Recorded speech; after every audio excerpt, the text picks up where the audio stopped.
The 6th of April 1968, an outstanding event in the history of Irish music took place. A gathering was held of all the uilleann pipers in Ireland and Britain at Bettystown in County Meath. This was the first time ever such a gathering of uilleann pipers was held, and indeed it was the first and greatest gathering of Irish musicians since the Great Harpers Festival in Belfast in 1792. I see in this symposium the beginning of a movement that will snowball and lead to a genuine and widespread revival of the Irish bagpipes.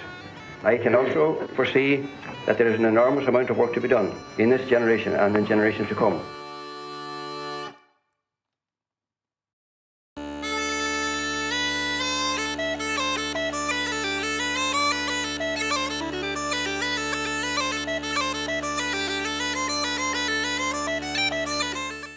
Tá just fuam eisceachtal homlan ag baint leis an fíab. Níl sam catá an go ddíireach.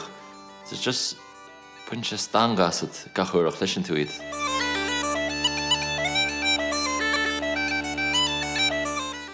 Is fuam speisialta é agus just tá ceapa go ditan daoine an rá leis an fuam agus sin an fá ólamíonn siad an píbil an céad lá.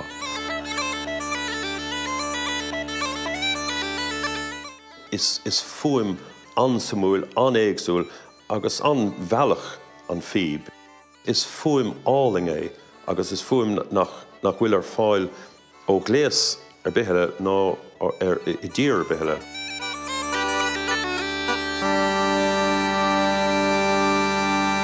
People around me in Dublin, you know, where I was going to school and going to college, they didn't know anything about piping and they didn't want piping. And I grew up then with a kind of a complex that piping was useless. Tá starfaí le baint leis na píbí, agus tá sé anna himúil, is an uirlis is tábhachtaí goltar na hhéir an faoi láthair. Tá sean tradiisiún píobhreachta agan in éireann a héan siar go dtí na mánaí sinna.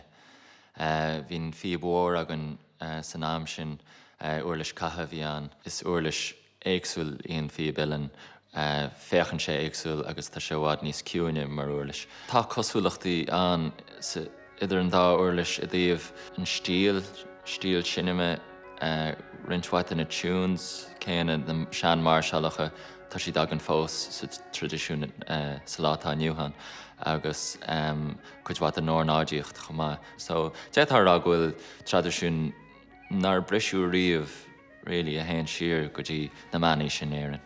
Díreach beidir rivan ghorta a bhí siad I mar a réime. Ach leis an ghorta agus an imirce agus an tocras tháinig éag omláin ar. An uair sin níl áilim go raibh mór an meas, you know, agus ní gléas sort of náisiúnta bhí an cosúil le go grit, like ní eá an fíb ar an airgad nó ar Buidéal Guinness nó ar an brat nó mar sin, you know, so ní raibh si go tágad san.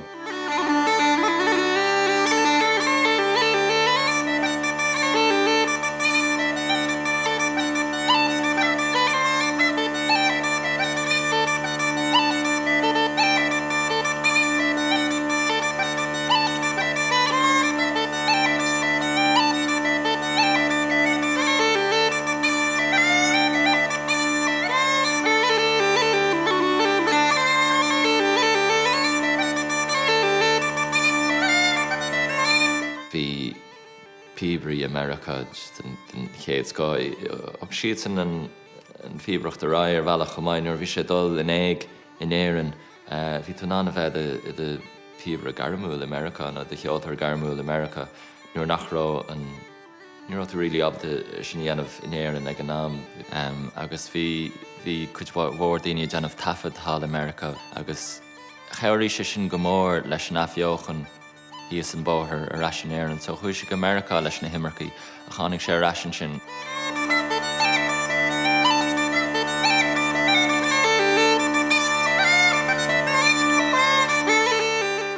The pipes nearly disappeared, really. Yeah. You know, except for just a handful of players, of men who kept it going, you know.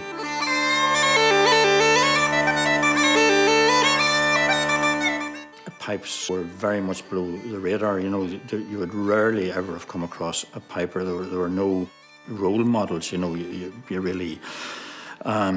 really had the few really outstanding pipers, you know, like the Leo Rosums and Seamus Anderson, Willie Clancy, who you would have come across occasionally, you know, because there was a kind of a feeling about the pipes, you know, that didn't really fit into the music, you know, and they couldn't play all the tunes, that type of thing. And I think that created in pipers' subconscious a feeling of backs to the wall.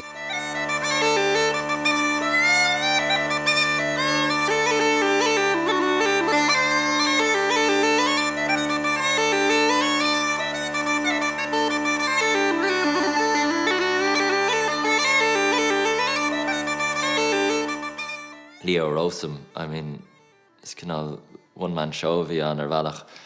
Rinne sé na PB, bhuain sé na PB, yeishe sé PB, agus hinse, you know, an radio an tamar fad, leis an béidir can na PB bacháiliú le ag an am. Daoine cos le Leo Rosum, a chuine ag dul le. I mean, his own pipes were, well, you know, the sound of Leo's own pipes was just gorgeous. I mean, they were. I guess they were an object of fascination and wonder to other pipers, you know. Yeah. It's terrific. And hence the reason, I suppose, they called him the king of the pipers. I mean, he taught them. That's he taught right. me, you know, up in the School of Music. We'd go for a half an hour and he'd write out two tunes for you. And then the next 15 minutes, he'd play the last week's 2 tunes and go over the pieces with him. And then you just had 1.5 hour. It was up to yourself after that to you know, develop your own style or whatever. But Leo was there and he was there for everybody, you know. As you say, like, I mean, he was the three most important elements, if you like, in piping rolled into one. Yeah. The teacher of the pipes, the player, master piper, and of course an absolutely master pipe maker, you know. Yeah. Well, my advice to young pipers is to study the pipes. You're never good enough. You can be always better. I am learning myself. A man is never good enough. You can always improve. But I'm always there with advice and help. Timple mína ag seaca sé nó ó ag mar sin chur Leo Ceistúram bhailm tríle bhaint as na PB. You know, thug sé set cleachta dom, agus thug sé an ceir dom chun leanant roig leis an ceol agus múntar an canasta ba Leo. Is cuiinlum ó amháin nó thusig mé an manscoil dear an múntar Francíis orm an déach mé le Marseillais I chéanna mé na PB agus thug sé na nótaí dom agus thug mé iad isteach sa rang go Leo. Bhí sé sin ag tionchán air na rialtán bud ag an mar seo.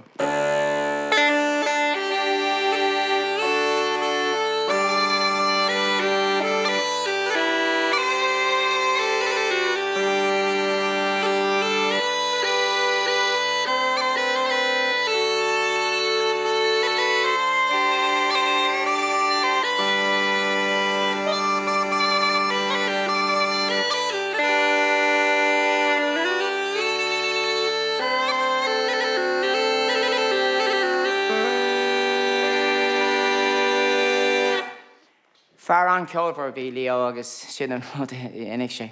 Bhí sé chéimthe ag na toilig ag súlastócha fud na tíreachs go háiras na carcha agus am le clia. Na toilig go súla winter Pats McLean Hénig, winter Rosum, Ennis's, na Rex, iad son agus yndar an job stócha an tinich me bio mar der fa.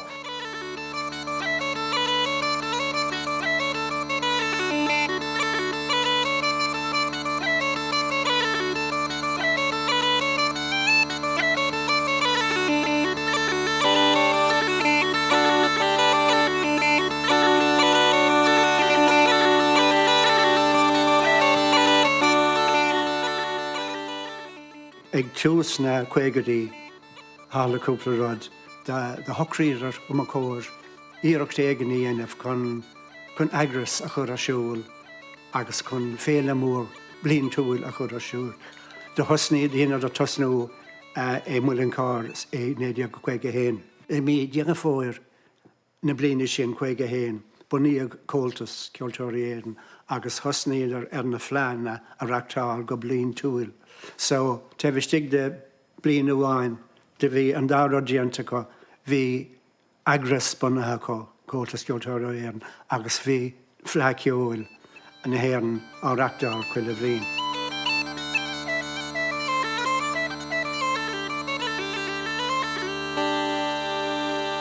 An tuiscin sa stointse tá ann ná ins na caigadí gur rudí dúntaisteach gur bhéire a fechanisteach ón héin. Agus beidir go an óra bar fad a fechanisteach an intréisian dar a cogad damda mar sinnde, ach dá bhrí sin tá seacadí bhí glúin eile tagach an cín.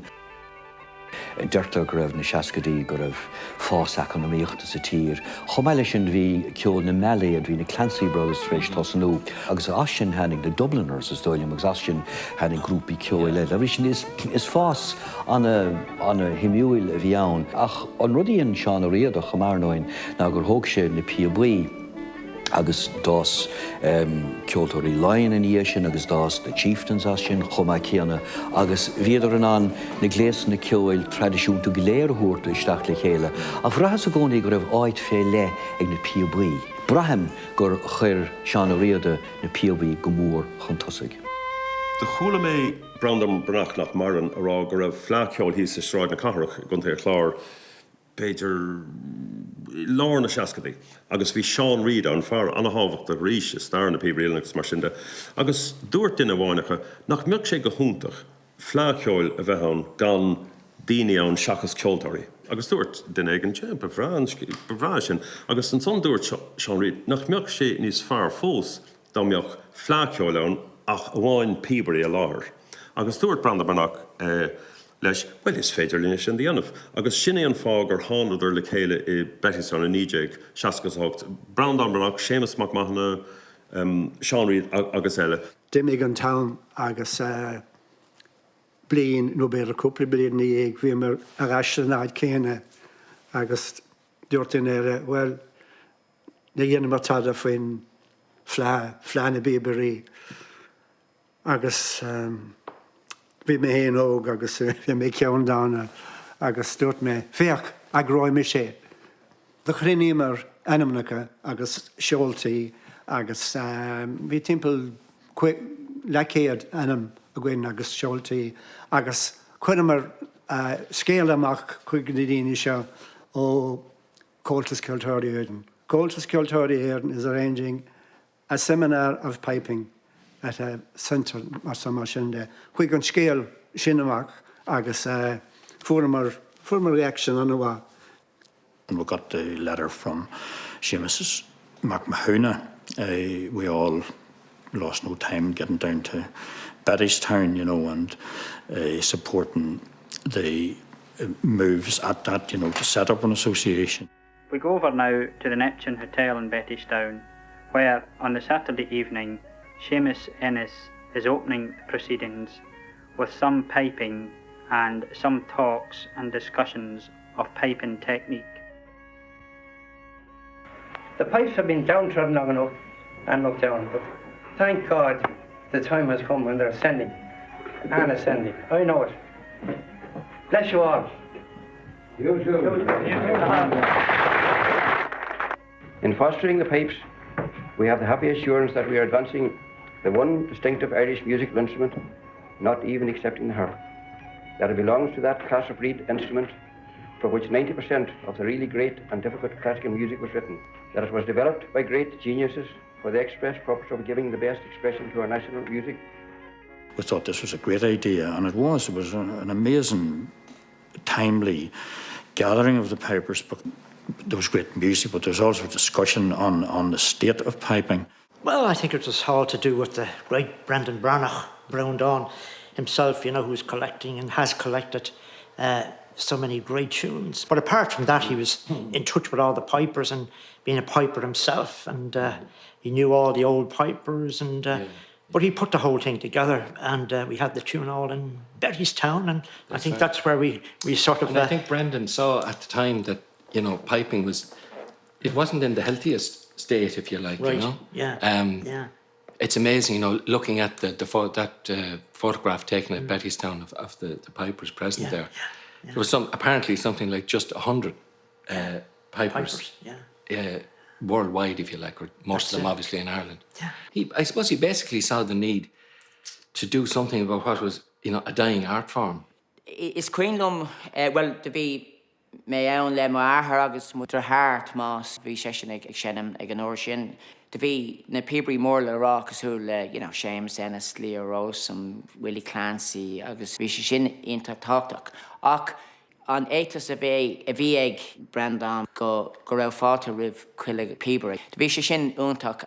Brannock was great for my and lots of other people's personal development. He gave us confidence. You know, he'd say, why don't you have a go at this? And, you know, something that was unthinkable previously, you'd find yourself doing it. But he worked all the time. All the conversations were around promoting the music, promoting the piping, the need to get an archive going while we still had some music live. Well, the whole idea impresses me very much and makes me very pleased to think that there are people who will organise a seminar of piping and piping only. This weekend has taught me a few things. There are some young fellows coming up now and they're very nippy with their fingers on the chanter. Looking at that photograph, the right-hand bottom corner, you have Dan Dowd. Then there's Willie Clancy, Leo Rowsome, Seamus Ennis, Pat McNulty, who's from Glasgow. Tom, is that Tom? No, it's not. One on from the next man is Tom Mulligan. Yeah, that's right, Tom. And then Brendan Brannock. That's it. Is behind. That's Peter Flynn there with the pipes. Yeah, Father Flynn. Yeah. And Brendan Brannock is behind him. And such a gathering it was. It was just amazing. At this stage, it's hard to recognise oneself in the photograph. Yeah, exactly. 45 years later. We were all out on the grass, beautiful afternoon, and nobody asked us to play together. Exactly. We just started to out it came. It's one of the outstanding memories I have of that John Hall. We called it dueling chanters. Dueling chanters. I was trying to wipe him out.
I would give this first meeting of the Pipers my blessing. And I know in my heart and soul that it will have fruitful results. And I quite agree with an organisation of pipers only all throughout the country.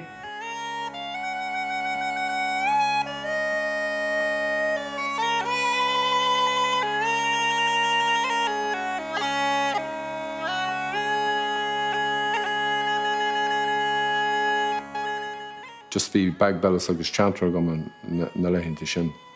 So bhí me an óg idir trí bliain déag díos nó mar sin.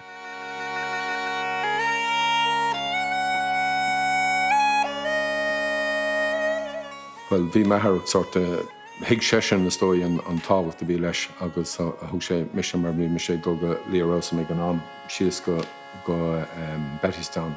Ní ra hana gomteach beidir ag an am Brendan Brannock, Leo Rowsome agus na daoine eile tháinig an lá sin, ag an tionol bhfuil leis na méid Peabody eile bhí an sin agus daoine go súla Willie Clancy agus Seamus Ennis, Tommy Wreck. So bhí sé dochreid sin éisteach leis na Peabody sin agus ní idir elige ag seint le chéalach an áiscí seomraí difriúla agus áirteaí difriúla.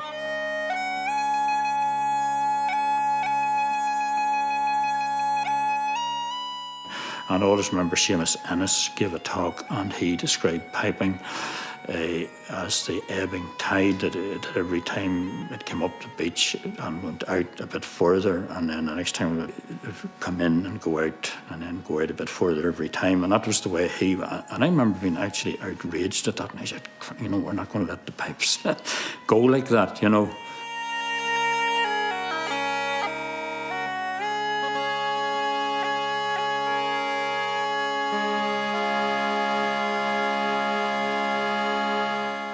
I have a terrific memory of spending, I suppose, just about the whole night.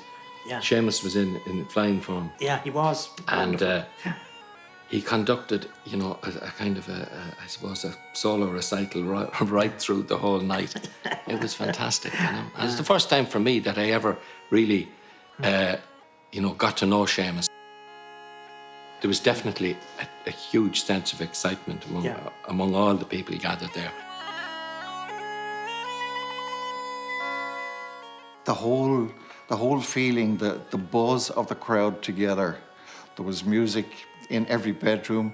There was music in the foyer. There was music in the bar. There was music in the hall. Music outside. Pipes all round. It was absolutely fantastic. I can feel a buzz going down my back now as I talk about it. Really was fantastic. And it really, the excitement, I think everybody got it. And it carried on.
Ag an grinniú seo rinn siad an cinenne nach meach ach Peabody amháin an dulchaige. So bhí sé eisceochtúil sa tlí sin. Agus ag an grinniú sin bhfuil Sean Reid luachar le Willie Clancy, bhfuil Sean Reid go raach siad amach leo hain agus agriocht neamhsplach a bhhanú. Ar aguste a buníag de bhí Brandon Branagh, bhí Sean Reid, bhí Brian Vallely, Captain Garo Paddy Maloney on, bhí Finbar McLaughlin ag as dere, Pat Mitchell an nói. Na Peabody Éileann an tidal a capag don agras nua sin. Agus có sé raig, agus tá sé dul a raig ó hin. I'm fed up with people holding tunes in secret, holding the making of reeds in secret, and dying, and as they say, taking it to the grave with them and so on. I'm fed up with that kind of thing. And I think this weekend has resulted in the fact that we're all pipers together, and nobody will hide anything from any one single item of piping or pipe making or reed making from another. Bhí étas óntach ag an agriocht sa ón dús. Bhí ar chuntosig ó heh múna an ceáil, ó heh an orlaise chur chun cín. Bhí an bheán san ag Brendan Branagh, caibh an cheáil, fear acadúil ach fear cheáil de bathe. An fís bhí ag Branagh ón trús ná gomach an ólis sábháilte, ceol na hólis sábháilte, ach ní bhain son ach gomach sé ag dul I bheos ó heh siimint de, ó heh na tafodí agus tá sin le clúis an tam gléir sa látá nóbhain. When the Papery Ellen was set up, you know, there was a number of things. One was to find out how many pipers there were actually, and that was the first thing I got working on, and I was able to extend the list of pipers to over about 220 or 30. But that was all over the world, you know, from Australia to the United States to England. And then the next thing was like how to promote them and really there was a couple of things missing. One was a supply of pipes. The pipe makers were generally speaking, they were middle-aged to elderly, and they hadn't a huge output, and while they were very helpful, you know, they didn't take on apprentices. So that was a big stumbling block, the supply of pipes. Bhín fábannaí faoi leithigh Peabody nach mbeadh na ceoltóirí eile, cos le just na reeds a chuineáilt ag dul. Tá 7 reeds sna Peabody, the canháin sna chanter, 3 cans na regulators agus 3 cans na drones. So just sin an céad just either fad a chuineáilt ag dul, balance li chéile. Ag an am céine, agus den túúnáil iad a hiúnáil bíon beidir go meach. Na reeds is smó, má tá na reeds ag dul go mai agus má tá 7 mai agad, tu go ná bachor go mechtú all right. Ach ní mór an daoine Jennifer Reeds. So bhí sé Jackar teachtartha. So bhí gá mór le agriocht chun structúr chur bhaim go bhéach daoine teach li chéile, 5 a phlé, 5 réiteach, ach gan an structúr a thug an club na Peabody Ellen do dhaoine dullisteach agus an fiabálam agus chun strídí anamh neadidir cad a thárlóch an sin, mar bhí leanúnachas gan brises sa tradú sin a churbí. Agus, you know, bhí lean sé rá ó Seamus Ennis, Leo Rose and Willie Clancy, agus dólam daoine sin utha agus rinneú tafad in na daoine seo.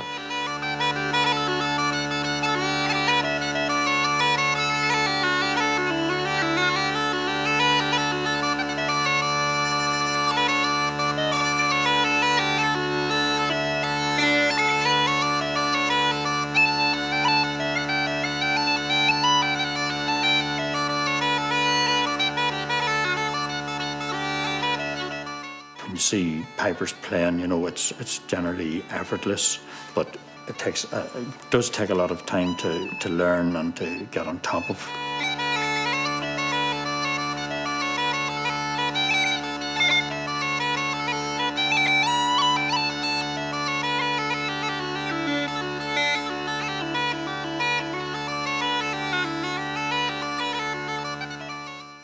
Is gléas an a chasta sin, you know, má tá fúnars mar hampla tosnú ar a mosca ceáil, well má héan tú isteach a siopa agus má cheanaíonn tú ceann, well beidh si a dún agus a bharras a feadh beidir 3 bliain an smóla sin. Ní mar sin atá sé leis a bíb. Bí an éad orm nuair a ag an beidir flútadóirí agus just tógtar an adóg amach as a bosca agus téann siad a ráige sin, but má labhrann tú le Peabody be sin ann caintleat ar feadh uair a chlig just faoin na gilchaigh na 5 is chuile hort.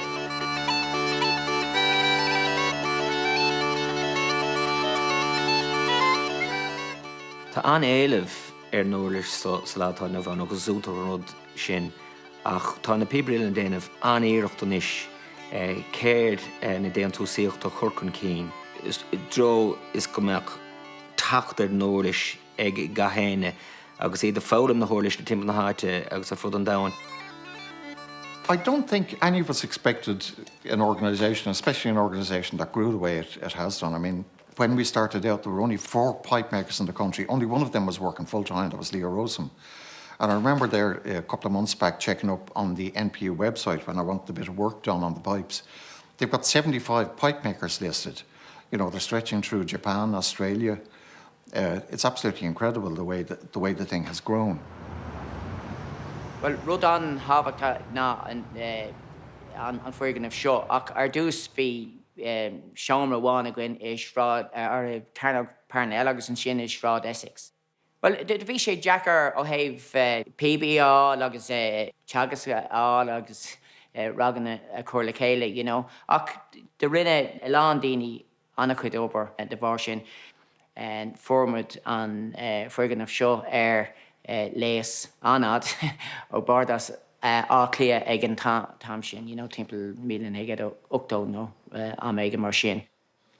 Is tócha gur céircailthe gceist lena Pibrílan. Bhí an spéisiach Maclean Hénig san Orlis, mo hinna an air John Potts fear mór cáil ó thaobh an cheolalas ó thaobh na Pibriachta de ma chean Uncle Eddie an na fébre de bathe agus tá dúil docht ag maithir Hénig san Orlis agus chúise sinna gúnarm nar bhíos óg, bhí sé taisteal leis an grúpa the Chieftains ag an am.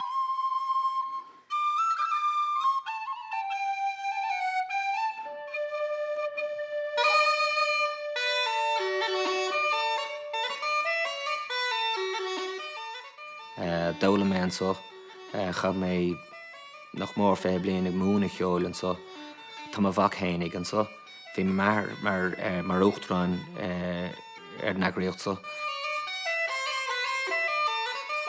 The Pibrílan started, as we know, in 1968. Because of the scarcity of pipers, it was on the decline, like, you know, there weren't that many pipers in Ireland at the time, and there was definitely no serious teaching of the pipes anywhere in it, like the way it is at the moment. So it was essential that the Pibrílan was founded.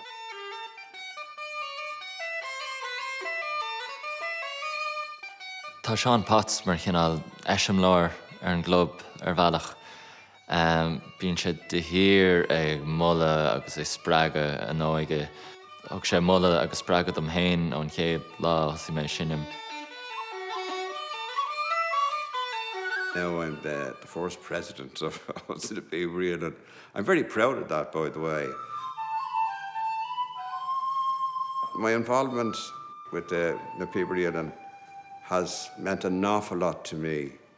I've dedicated since 1978. I've actually done nothing else, to tell you the truth. That has been my life since 1978 anyway. It was a fair long time, I suppose.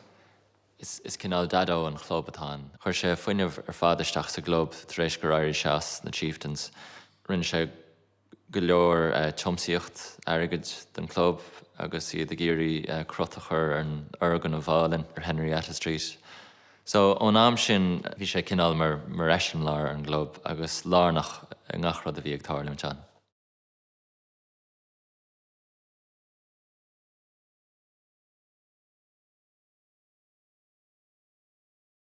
He took it out of wind, off mid-Atlantic.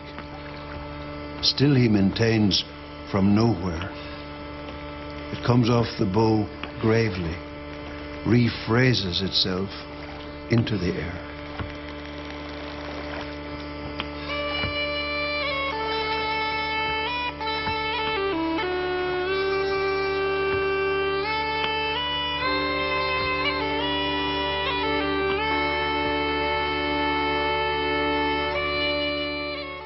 In Ireland, there's a very strong connection between poetry and music, poetry and uilleann pipes. For example, you know, the uilleann pipes evolved during the 18th century, and one of the most beautiful genres of Irish poetry, the ashling, the vision poems, evolved during the 18th century as well. So there's sort of a parallel happening there. Gaid sjaun glan an tréma in nível a shavim sha mara den an fias an niha ganna shir khal so Is our an álan ar an teanósa ach irann sé go mór den na PB chumáid. Sin rud faoi an Orlis seo chumáid. Is an dúirlis is fear athraisí anamh an go an duine. Beidir mar go bhfuil air a gceist Sin gon nuair an tandárad le chéile. Sin go grohin sé rud éigen simúd. Nor golan ga tak den niad is glorn an jaach tak leisians. Is doch gohfuil de PB beganin cosú leis an go leis an glór agus bhealach goháin beidir gan enn sin níos deacra a bheith seinsló. Mar tá sais sleúnú sin agus sa seanús tá sé sin an na PB freisin agus tá sé deacra go leir bheith anna taitle na chéile. Cos tá na PB có cuachtach agus tá méid sin dimhnach donú agus tan rud céine sa go. Well, brand sé na ranní. Tá rud chéine sa go so bhí ar an hain clacht é anamh ar an árán sin cúplair le anamh an taitle na chéile.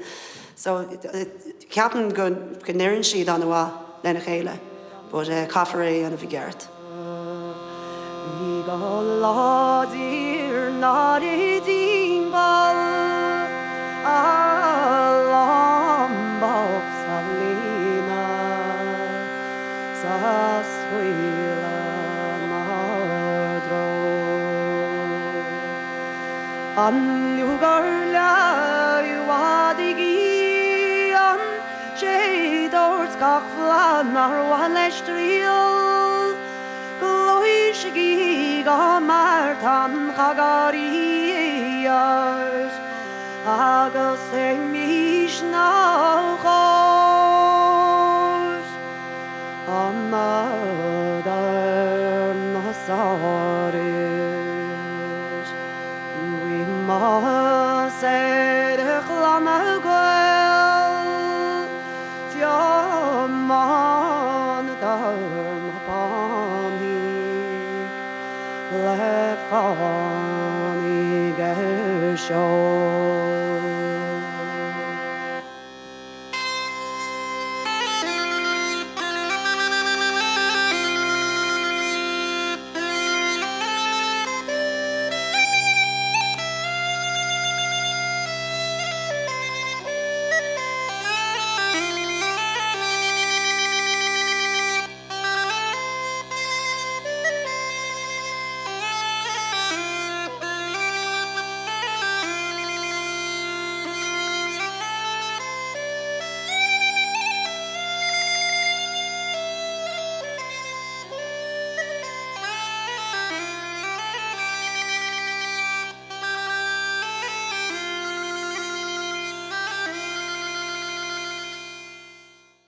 Sean Reid, Sean Rudd tá stigan son sa chanter agus sé de tána bhfuil tá píbán beag práis agus nuair héanaan an téir tríd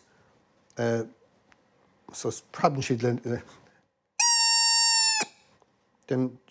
tá sé bríonn sé ar an mealach céine is an go déana is an an catar siúil son agus cad dhéanaan de vocal cards agus tú a canna.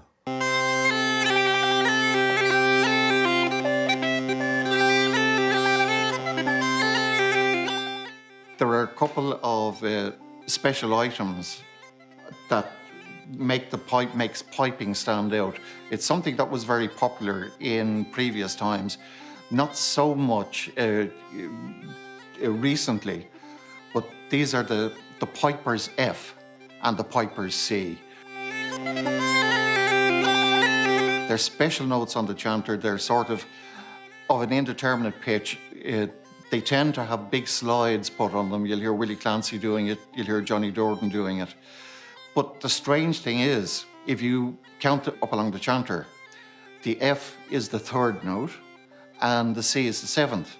And they're the very same notes as the blue notes in early blues and jazz playing. And so where do they come from? I mean, you've got two widely separated ethnic groups. Presumably the blues, the New Orleans blues, was derived from African people. And so you've got widely separated ethnic groups who seem to like the same sort of effect.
Hey. Oh, 3. An rud faoin fíomh ná go dagan de fearsantacht amach go mór leis an uair leis chomáid sin rud anna hábhacht go sílam. Agus bín stíl éagsúil ag gach píbre.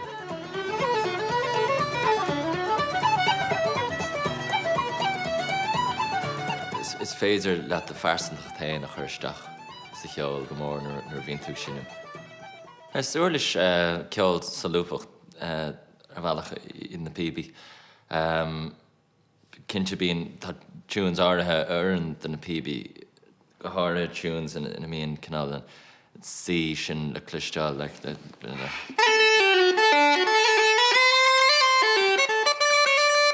tunes den cinál sin agus ina tagan fum na bíb amach go láidir, you know, and just tunes fí le in a dagan an fum sin chun cin níos mó na tunes elas dócha. Well, ó a hále afheochan cultúrtha sa tír ag tús na seacadaí is dócha le Seán Ó Réide. Bhí na píbrí lárnach sna grúpaí a tháinig in dhé. Le Ceoltarí Cúilin, Chieftains, Planxty, the Bothy Band, Moving Hearts. Chuir siad seo ar fad na PB hús ar arda an idirnáisiúnta chuir siad isteach méil an phobal iad agus bhí daoine ag leirt faoin na PB. So tá is cinál ag leanúint sa tradiisiún sin leis na grúpa de Bonnyman. Well, cheapam hain a measc mar cháirde legus fiú daoine nach ceoltóiríd go bhfuil anna bheas acu ar na PB agus ar Píberí mar gur is orlis tá sé chomh seán tá sé anna deacair lena eolalam agus tá sé anna deacair an mástrucht sin a áilir beidir go dógann sé níos fuide ná dógann sé ar orlaisí eile.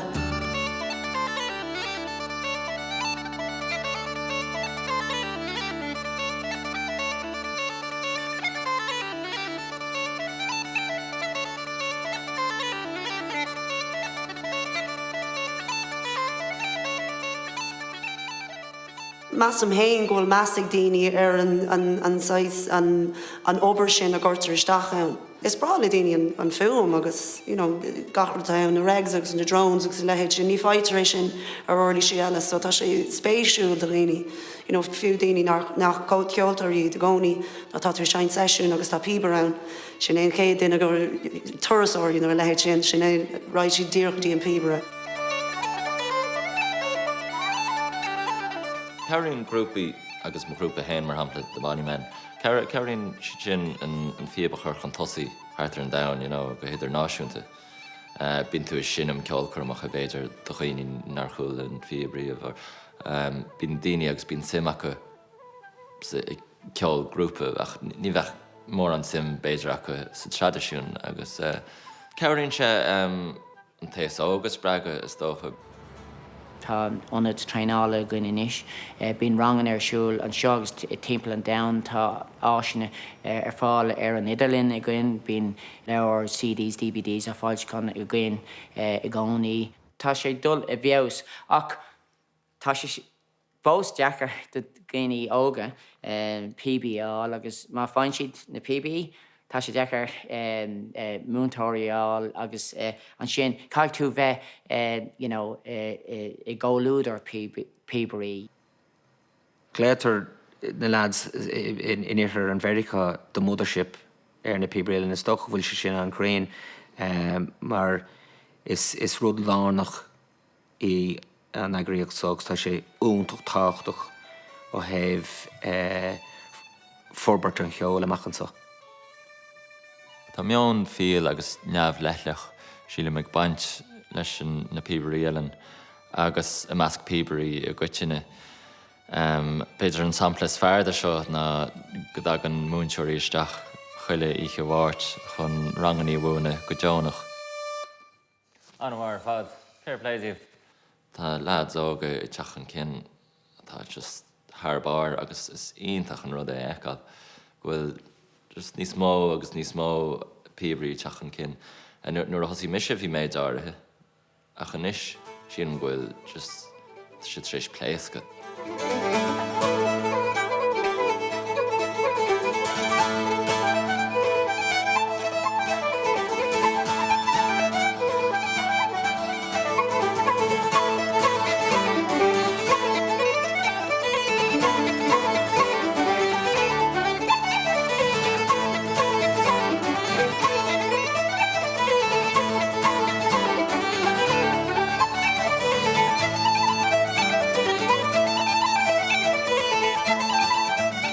going back to 1968, the Channel, it was really the saviour, in a sense, of the instrument, because it was dying out. And thankfully, since then, you know, through the work of the NPU, it's the instrument has gained huge ground.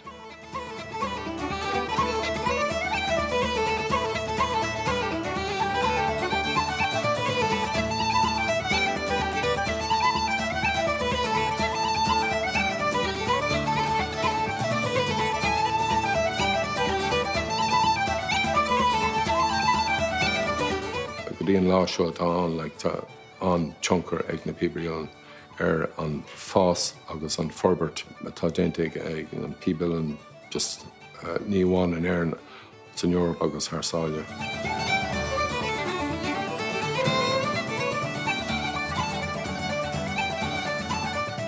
Nuair a bhíad ag smaoinemh nó seo is ráid na cathair go bhleá agus gur dúirt siad, you know, nach mbeadh sé go bra flaceáil a bheith an gan daoine a bheith láthir sa sunúir nach mbeadh sé níos fearr fós flaceáil a bheith an gan daoine láthair agus Píobarí amháin.